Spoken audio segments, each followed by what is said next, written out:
William George Bonin was born on January 8, 1947, in Willimantic, Connecticut, the middle child in a family already on the edge. His parents, Robert and Alice Bonin, were both alcoholics. His father, a World War II veteran, was a man ruled by violence. At home, he unleashed his rage on his wife and sons. His mother, unstable and emotionally cold, spent her days at bingo halls, leaving the children to fend for themselves. In 1950, after Robert Sr. gambled away their home, the Bonins were forced to move in with William's maternal grandmother. From the outside, they were just another poor family. But behind closed doors, the abuse was relentless. Teachers at William's Catholic school raised concerns about his aggression, his truancy, his disturbing behavior. At just 7 years old, he was sent to juvenile hall for reckless conduct. When he returned, he was colder, harder, already distant from the world around him. Then came the Franco-American school in Lowell, Massachusetts, a strict Catholic institution where discipline was enforced with fists. Bonin remembered being forced to punch fences until his hands bled.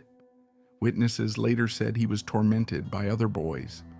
Some would later claim something even darker had happened, that William had been assaulted by an older child, and that the experience had left him both traumatized and confused. He told no one, not his parents, not the nuns. No one came to visit, and no one noticed the transformation. By the time he was a teenager, Bonin had learned two things: that violence got attention, and that pain could be controlled if you were the one causing it. Back in Connecticut, Bonin's teenage years were marked by a growing sense of isolation. He lived with his family in a home that offered little warmth or stability. Neighbors would later say the children often seemed neglected, underfed, unwashed, forgotten. One local woman even stepped in, offering meals and clean clothes when no one else did. At school, William was an outsider, teased for how he spoke and acted. He grew angry and withdrawn. He started committing petty crimes, stealing from cars, skipping school, challenging authority. But underneath his defiance, something deeper was happening, something he kept hidden. He became more difficult at home, prone to explosive arguments and unpredictable behavior. He showed signs of emotional detachment and didn't form close friendships. He didn't date. He didn't trust anyone. And he began exploring thoughts and impulses he couldn't control, ones that pushed him further into secrecy. With no clear direction and a growing rift between him and the rest of the world, Bonin made a drastic decision. In 1966, he enlisted in the U.S. Air Force. His mother encouraged the move, hoping military life would restore some order to his troubled personality. He was sent to Alaska first, then eventually deployed to Vietnam. There, he served as an aerial gunner, flying into combat zones, surviving heavy fire, logging more than 700 hours in flight missions. He even received a medal for rescuing a fellow soldier under fire. To many, he appeared brave, disciplined, even honorable. But war didn't cure him. It gave him structure and masks to hide behind. By the time he returned to California in 1968, Bonin was 21. He'd been tested in battle, rewarded for heroism.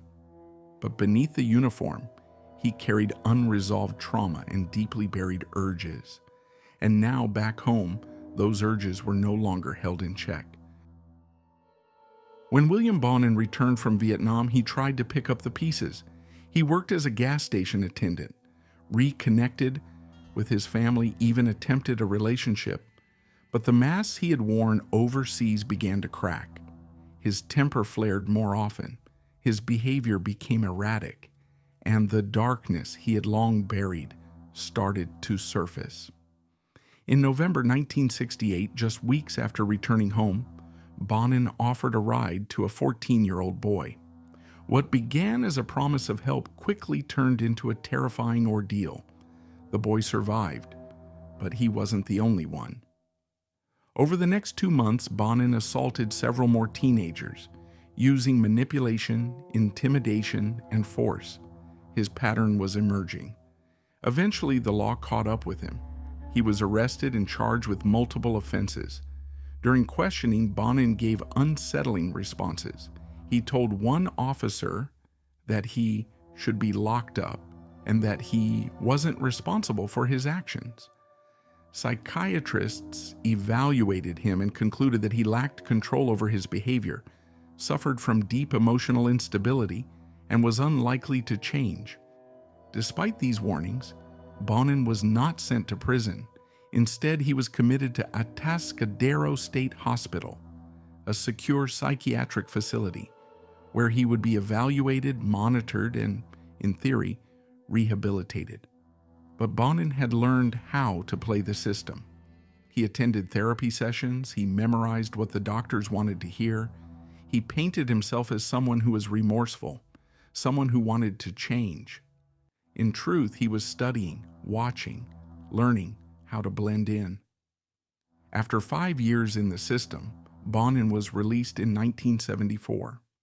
Official documents stated he was no longer a danger to society, but the danger had only just begun.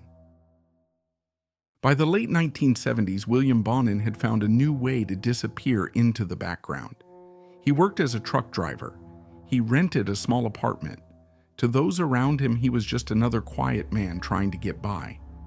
But beneath the surface, he was preparing for something far more sinister.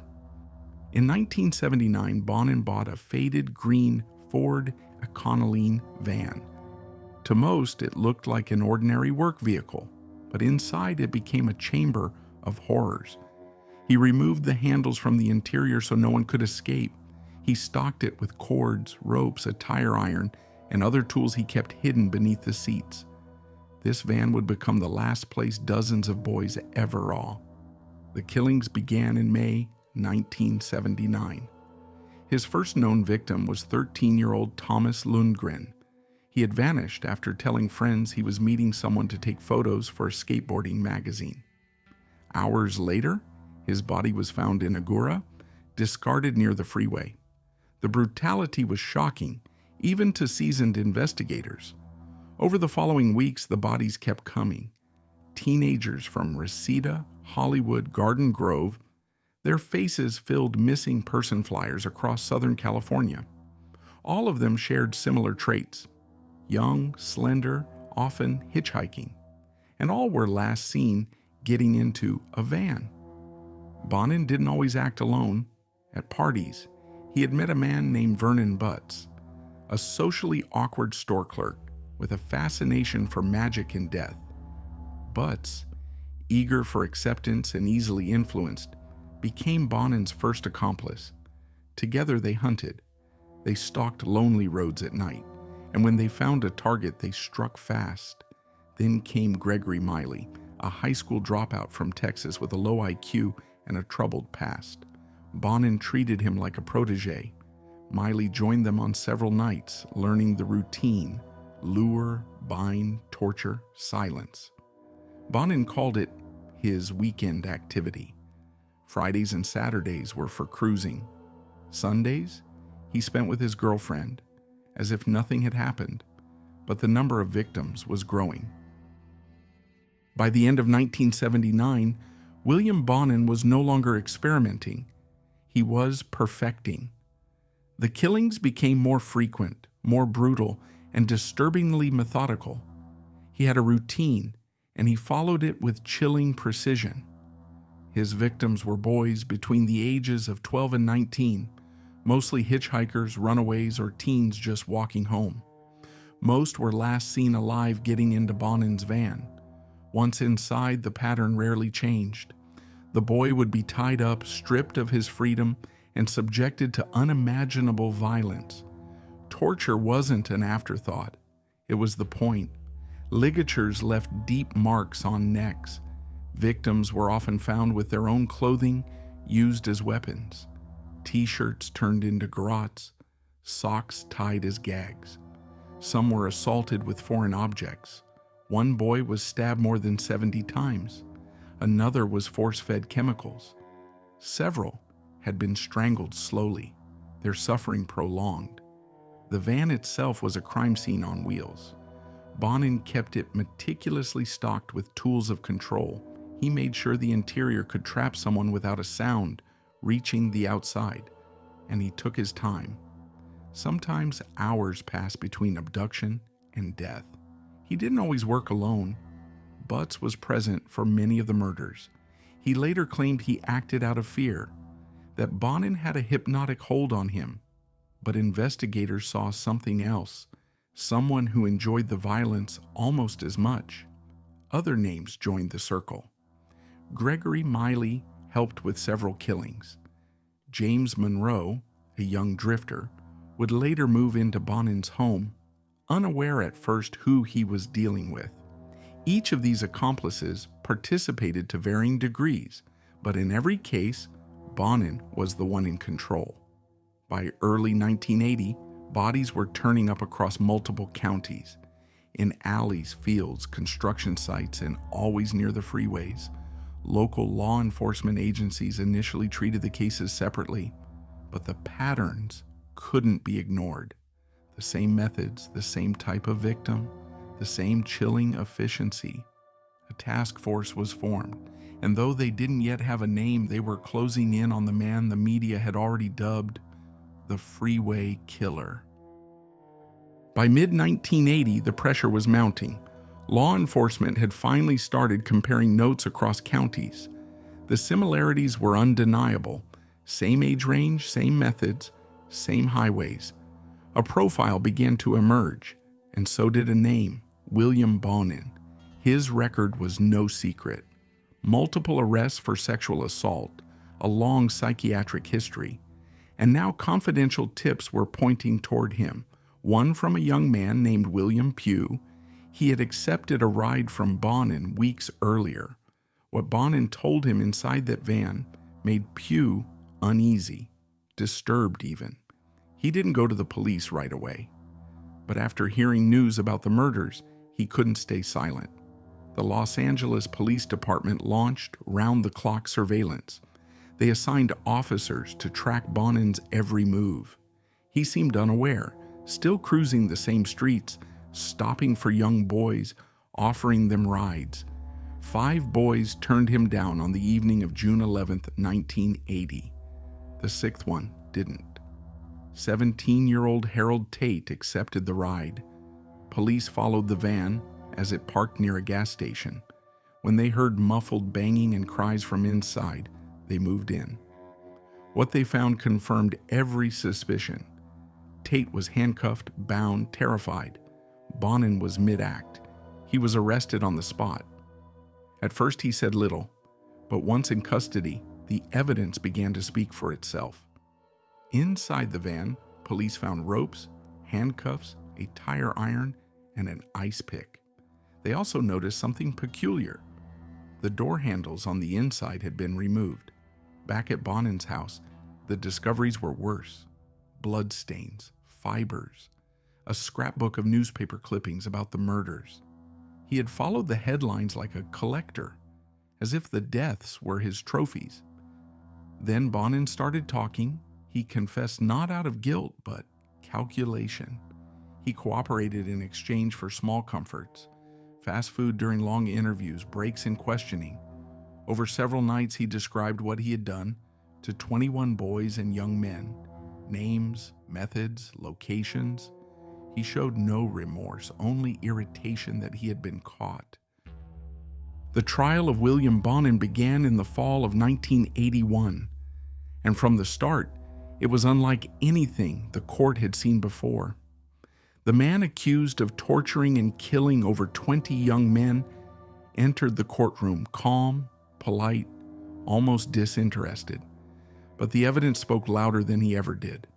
Prosecutors laid out a grim timeline. Photos, fibers, blood, fingerprints, all linked Bonin to the van, the victims, and the scenes of horror left behind. Witnesses took the stand, not just survivors and investigators, but Bonin's own accomplices. Gregory Miley described how they had hunted together, how Bonin instructed him, guided him, and led every act.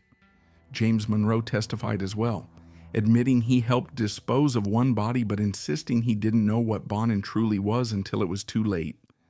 Even prison inmates testified, recalling how Bonin boasted of his crimes behind bars, showing no regret, only pride. The defense tried to shift the narrative. They argued that Bonin was a deeply damaged man, a victim of relentless childhood abuse. They brought in psychologists who testified that his mind had been warped by trauma. They painted him as broken, not evil. But it wasn't enough. The jury found him guilty of 10 murders. The special circumstances, multiple murders, torture, kidnapping, meant one thing: the death penalty. Judge William Keene made it official in February 1982. If the sentence were ever reduced, he said, the prison terms would run consecutively, not concurrently. There would be no way out. Bonin showed no emotion. He had already told his lawyer he expected to die. On February 23, 1996, William Bonin became the first person in California history to be executed by lethal injection. He had spent 14 years on death row, 14 years after the jury decided his fate. In his final hours, Bonin showed no fear. He ordered 2 large pizzas, 3 pints of ice cream, and 3 six-packs of Coca-Cola. He chose 5 people to be with him before his death: his lawyer, his chaplain, and a writer working on his biography. In a final statement, Bonin expressed no remorse. He wrote that the death penalty sent the wrong message and said young people should think seriously before breaking the law. He left no apology, no acknowledgement of guilt, only deflection.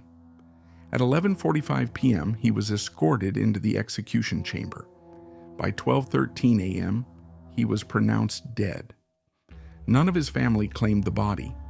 His ashes were scattered over the Pacific Ocean in a private ceremony. In the years that followed, the families of his victims continued to live with the weight of what he had done. One survivor, David McVicker, later said the execution brought him closure, but not peace. He had spent years haunted by nightmares and addiction. For him, Bonin's death marked the end of a long, painful chapter. The accomplices each met different fates. Gregory Miley was sentenced to 25 years to life and died in prison in 2016 after being attacked by another inmate.